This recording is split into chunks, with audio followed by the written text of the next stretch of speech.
معزز سامعین، کیا آپ کو پتہ ہے اس دنیا کی سب سے بڑی حقیقت کیا ہے؟ جی ہاں، اس دنیا کی سب سے بڑی حقیقت ہے موت۔ بچہ ہو، بوڑھا ہو یا جوان ہو، امیر ہو یا غریب ہو، یہ کسی کو بھی نہیں بخشتی ہے۔ ہر زندہ چیز ایک دن موت کا لقمہ بن ہی جاتی ہے، لیکن حیران کن بات یہ ہے کہ موت کی حقیقت کو جاننے کے باوجود شاید ہی کسی انسان کو زندگی میں اس حقیقت کا ادراک ہوتا ہو۔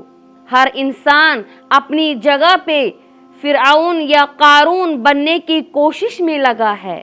انسان یہ بھول چکا ہے کہ اس نے خالی ہاتھ قبر میں جانا ہے اور زندگی کی ان بدتمیزیوں اور بد اخلاقیوں کا حساب دینا ہے۔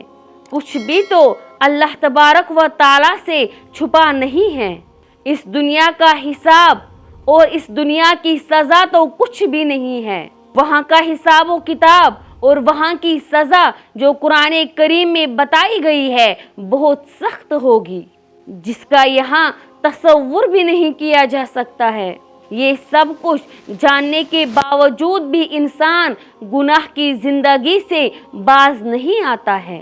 دولت کی ہوس اور نفسانی خواہشات انسان پر غالب آ جاتی ہے اور انسان اپنی آخرت خراب کر دیتا ہے۔ دوسری پریشانی کی بات یہ ہے کہ موت کا نہ تو کوئی وقت ہے اور نہ ہی کوئی عمر ہے۔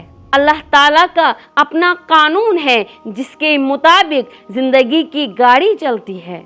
اس کی ذات قادر مطلق ہے، وہ بچے کو بلائے یا جوان کو بلائے یا کسی کو بڑھاپے تک زندہ رہنے کا موقع دے دے، اور یہ سب اللہ تعالیٰ کی مرضی کے مطابق ہوتا ہے۔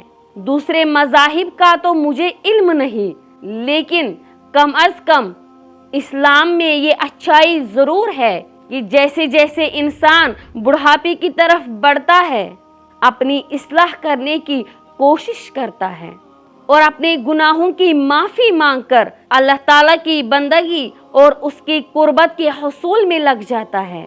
ہماری خوش قسمتی ہے کہ اللہ تبارک و تعالیٰ نے قرآن پاک میں بار بار فرمایا ہے کہ میں درگزر کرنے والا اور معاف کرنے والا ہوں۔ اسی لیے ہمیں یقین کامل ہے کہ اللہ تعالیٰ کی ذات غفور الرحیم ہے۔ وہ یقیناً سچی اور پکی توبہ کرنے والوں کو معاف کرتا ہے۔